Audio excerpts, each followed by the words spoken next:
তুমি যে reality show থেকে এসছো, এটা সবার আগে নোলক বাবু ছিল, সালমা টিকে গেছে, তারপরে সালমা ছিল, তারপরে এবার আমি আসলাম, তারপর আবার আর লায়লা ছিল।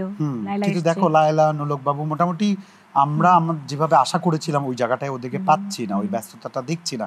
এটা কি সেম কারণ যে ওরা বুঝতেই পারে নাই যে আসলে যুদ্ধটা এখন থেকে শুরু হলো? ওই যে আমি বললাম যে কিছু মানুষ মানে কিছু আর্টিস্টকে আমরা হারিয়ে ফেলছি যে বুঝে ওঠার আগেই ওরা ওই যে বলে না যে স্রোতের কি বলে সময়ের সাথে তাল মিলিয়ে যেতে পারছে না, এই কারণে বুঝে উঠতে পারছে না। আবার কিছু মানুষের বলি যে আমি যে ইচ্ছাটা, যে দেখা যাচ্ছে যে সে অনেক ভালো গান করছে, কারণ স্বাভাবিক যেই 10 জনকে আমরা তো রিয়েলিটি শো থেকে এসেছি, বা আপনি তো পুরো জারিরা দেখেছেন যে কত বেছে 10 জন আর্টিস্টকে বের করা হয়, তার মানে কন্টেস্টেন্ট থেকে বের করা হয়েছে। আর আমাদের সময় তো প্রায় 1 লাখের উপরে আর্টিস্ট ছিল, এবং সেখান থেকে আমরা 12 জন ছিল এইভাবে এসেছে।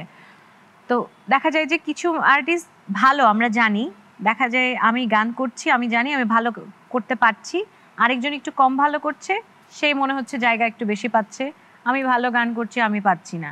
মনের মধ্যে কিন্তু এটা একটা কষ্ট আছে, ক্ষোভও আছে যে ও পারছে না, ও করছে, আমি পারছি, করতে পারছি না। দেখা যায় যে ওই অভিমান থেকে, রাগ থেকে অনেকে দূরে সরে আসছে, বা অনেকে ওই বুঝে উঠছে না, সেই জায়গাটাই আমার মনে হয় বেশি। আচ্ছা, আমি খালি বলতে চাই যে সবাইকে যে যেভাবেই হোক, মানে আমি কাজ অনেক বেশি করছি বা অনেক বেশি কাজ করছি না, যেটাই হোক, তুমি এইখানে লেগে থাকো। লেগে থাকাটা খুব বেশি ইম্পর্টেন্ট, মনে রাখবেন লেগে থাকতে হবে। দুটা ইস্যু নিয়ে কথা বলবো, ভুলে যাবো জন্য তোমাকে বলে রাখি। একটা হচ্ছে সিন্ডিকেট।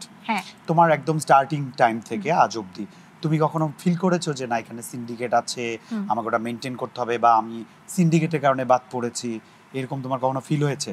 এটা তো আসলে হয়ই, কিন্তু আমার ব্যাপারগুলো না আমি খুব বেশি সামনাসামনি বুঝি না, বাট হচ্ছে ব্যাপারগুলো আছে। ঘটে যাওয়ার পরে তুমি ফিল করো যে এটা তো হয়ে গেছে। ঘটে যাওয়ার পর না, এখনো আমার মনে হয় যে হয় স্বাভাবিক। যখন দেখা যায় যে আমি কোনো একটা ফিল্মে গাইবো, বা আমি কোনো একটা নাটকে গান করতে চাচ্ছি, দেখা যাবে যে আমি আমার পরিচিত কাউকে দিয়ে, সাথে ধারে কাছে যে আছে তাকে দিয়ে করে ফেললাম। ভালো একটা কাজ আছে ও আমার সাথে কাজ করছে, বা ও আমার সাথে পরিচয় আছে, তার সাথে ভালো উঠা বসা আছে, ওকে দিয়ে কাজ করিয়ে ফেলছি।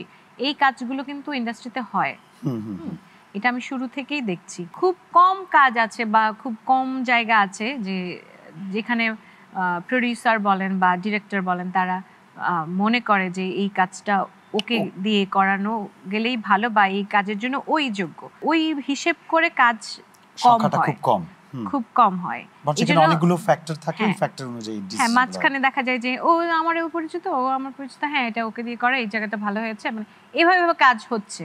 এটাকে সিন্ডিকেট বলা হয় বা কিছু, বা আপনি যেভাবে বললেন সেটা হবে কিনা সেটা জানি না, কিন্তু কাজগুলো এইভাবে হয়। এছাড়া যদি কাজ হয় তাহলে দেখা যেত যে ভালো ভালো কাজ আমরা বের করে নিয়ে আসতে পারছি, বা অনেক গান আমরা বুঝতেছি যে এই গানটা আসলে তো ওর সাথে যায় না, তারপরে দেখা যাচ্ছে যে যার সাথে যেত সে কেন নাই, তখন এই প্রশ্নগুলো অ্যারাইজ হয়। কিন্তু সেগুলো তো কম হয়, কাজটা তো হয়ে গেল, যেটা হওয়ার সেটা তো হয়ে গেছে।